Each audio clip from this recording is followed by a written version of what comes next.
নমস্কাৰ বন্ধু বান্ধৱীসকল, কি খবৰ? স্বাগতম জনাইছোঁ অন্য এটা ভিডিঅ'লৈ আৰু আপোনালোকে চাই আছে আছামিজ কালচাৰ ইউটিউব চেনেল।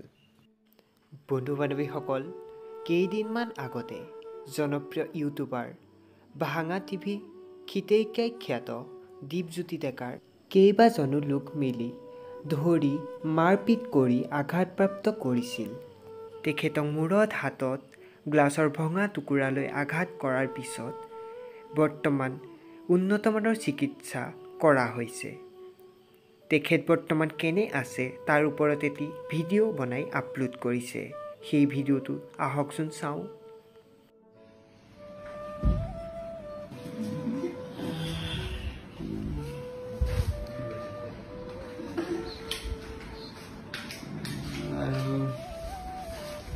নমস্কাৰ, সকলো ভালে আছেনে? বহুত দিন আপোনালোকৰ মাজত যাব পৰা নাই।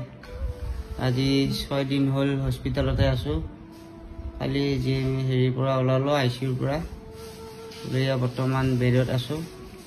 চেলাইন দি আছে দিনত 10টাকৈ। আৰু আপোনালোকক চববিলাক ভিডিঅ' দেখাই থাকিব পৰা নাই। সিহঁতে কি কৰি আছে মই গমো পোৱা নাই।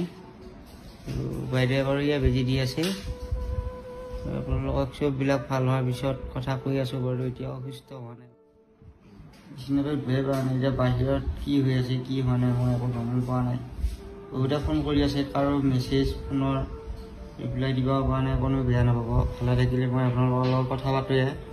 আমি মানুহৰ লগত থকা মানুহ, এতিয়া এনেকৈ থকা পাই মোৰে অলপ কষ্ট হৈছে। ৰাইজৰ লগত থকা মানুহ যিহেতুকে এতিয়া প্ৰগ্ৰেম পাইছোঁ।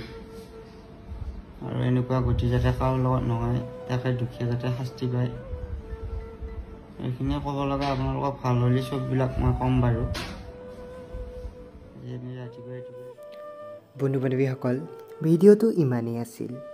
দীপজ্যোতি ডেকা পুনৰ সুস্থ হৈ যাতে আগৰ দৰে ৰাইজক হহুৱাই ভিডিঅ' বনাব পাৰে তাৰেই কামনা কৰিলোঁ।